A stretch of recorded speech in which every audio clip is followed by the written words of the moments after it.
இங்க பாத்தீங்கன்னா இந்த லேடி கிளப் டான்சரா இருக்காங்க. இந்த பொண்ணு மேல யாரெல்லாம் ஆசைப்படுறாங்களோ அவங்க எல்லாருமே இந்த பொண்ணு காசுக்காக வீட்டுக்கு கூட்டு வந்துருவாங்க. வீட்டுல வந்ததுமே தலைவன் சட்டையெல்லாம் கட்டி சொல்லி வச்சிட்டான். இந்த பொண்ணு அப்படியே ரொமான்டிக்கா இருக்கிற மாதிரி நடிக்கிறாங்க. டக்குனு ஒரு மான்ஸ்டரா மாட்ட அவன் கழுத்திலையும் கச்சிடுறாங்க. அவன் மண்டை மட்டும் தனியா கருப்பாயிச்சு. இவங்க கையை காமிச்சதுமே உடம்பு தனியா ஊது, தன தனியா பறந்துனுக்குது. தலையை தூக்கி பேக்ல வச்சுட்டு சூப்பர்மேன் மாதிரி கண்ணிலே லேசர் விடுறாங்க. அவன் அப்படியே அந்த இடத்துல பஸ்மமாயிடுறான். இவங்க வீட்டுல ரகசியமா ஒரு ரூம் இருக்குது. அதை ஓபன் பண்ணா கூன் வந்து ஒரு கேள்வி இருக்காங்க. அந்த தலையை தூக்கி டேபிள் மேலே வச்சுட்டு இவங்க அந்த சேர்லயே உட்காந்துக்கிறாங்க. சொடகு போட்ட டைம்ல வயிறு பலூன் மாதிரி வீங்குது. குழந்தைய பெத்து எடுப்பாங்க பார்த்தா ஒரு முட்டையை பெத்து எடுக்கிறாங்க. முட்டையை தலைக்குள்ள மறைச்சு வச்சுட்டு அந்த டேபிளையும் வச்சிருக்காங்க. ஏற்கனவே இதே பாட்டிலேயே நிறைய பேர் இவங்க கொண்டு இருக்காங்க. அப்படியே இந்த சீனை கட் பண்ண ஹீரோவை காட்டுறாங்க. ஹீரோவுக்கு ரொம்ப வருஷமாவே குழந்தை இல்ல, அவருக்கு ஆன்ம குறைவு இருக்குன்னு சொல்லி ரிப்போர்ட்லயும் சொல்றாங்க. அதனால வேற எதனா ட்ரீட்மெண்ட் மூலமா குழந்தை பெத்து முடியுமான்னு சொல்லி டாக்டர் கிட்டயும் விசாரிக்கிறாங்க.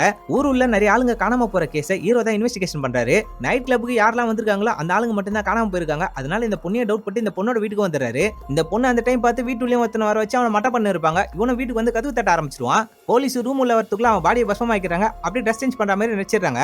பேக் உள்ள தலை இருக்கும். அது என்னன்னு பாக்கிறதுக்காக இவரும் கிட்ட போனா டக்கு நாங்க சிலந்தியோட பெரிய நிழல் தெரியுது. அதை பார்த்ததுமே பயந்துட்டு அங்கிருந்து வெளில வந்துறாரு. இந்த பொண்ணு ஒரு சிலந்தி மனுஷி, இதோட நிழல் தாங்க தெரியுதுன்னு நினைச்சுப்பாங்க. இவனோட வாசனை இந்த பொண்ணு மூக்குள்ள போனதுமே இவனை மட்ட பண்ணணும்னு சொல்லி இவங்க முடிவு பண்றாங்க. மறுபடியும் ரூமுக்கு போறாங்க. முட்டையை பெத்து எடுக்கிறாங்க. அந்த இடத்துல வைக்கிறாங்க. இவங்களோட பழைய முட்டைங்க காணாம போயிட்டு இந்த பொண்ணு உடனே சிலந்தியா மாதிரி அந்த இடம் ஃபுல்லாவே வெப் விட்டுறாங்க. ஹீரோக்கு நைட் டைம்ல வீடியோ கால் பண்ணிட்டு எனக்கு இந்த கேஸை பத்தின நிறைய விஷயம்லாம் தெரியும், நைட் வீட்டுக்கு வான்னு சொல்லி கூப்பிடுறாங்க.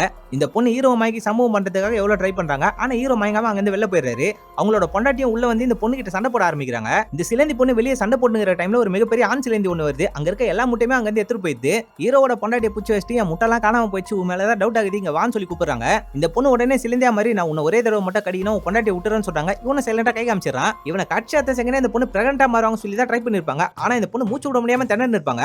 இப்பதான் ஒரு விஷயத்தை ரிவீல் பண்றாங்க. நான் தான் சிலந்தியோட அரசன் இவன் சொல்றான். ரொம்ப வருஷத்துக்கு முன்னாடி திருடன் ஒருத்தனை துரத்தின்னு போய் இவரும் சுட்டு இருப்பாரு. ஆனா அவன் சாகாம கல்லால அடிச்சுட்டு சிலந்தியா மாதிரி இவரை கடிச்சிட்டு ஓட்டு இருப்பான். அந்த சிலந்தி மனுஷன் கடிச்சதுனால இவரும் சிலந்தியா மாற சக்தி கிடையாது. ஆனா இவருக்கு ஆன்மை போயிடுது. இவரோட ஆண்மையை அப்படியாச்சும் வர வச்சுன்னு சொல்லிட்டு தான் இந்த பொண்ணோட முட்டையெல்லாம் தேடி தின்னு இருப்பாரு. ஆனா அப்பயும் அவருக்கு ஆன்மை வந்திருக்காது. இந்த பொண்ணோட சக்தி எல்லாம் கடிச்சதான் அவருக்கு ஆன்மை வரும்னு சொல்லி தெரியும். சிலந்தியா மாதிரி இந்த பொண்ணு எங்க சக்தி எல்லாத்தையும் எடுத்துக்கிறாரு. இந்த பொண்ணு அந்த இடத்துல பஸ்மமாயிடுறாங்க. இவங்க பொண்டாட்டி ஸ்டார்டிங்ல இவரை பார்த்து கொஞ்சம் பயப்பட ஆரம்பிச்சாலும் அடுத்த 3 மாசத்துல அவங்க கர்ப்பமாகறாங்க. அப்படியே அவங்களோட வயிற்றுல சிலந்தி இருக்கிற மாதிரி காட்டுறாங்க. இந்த படத்தையும் முடிக்கிறாங்க.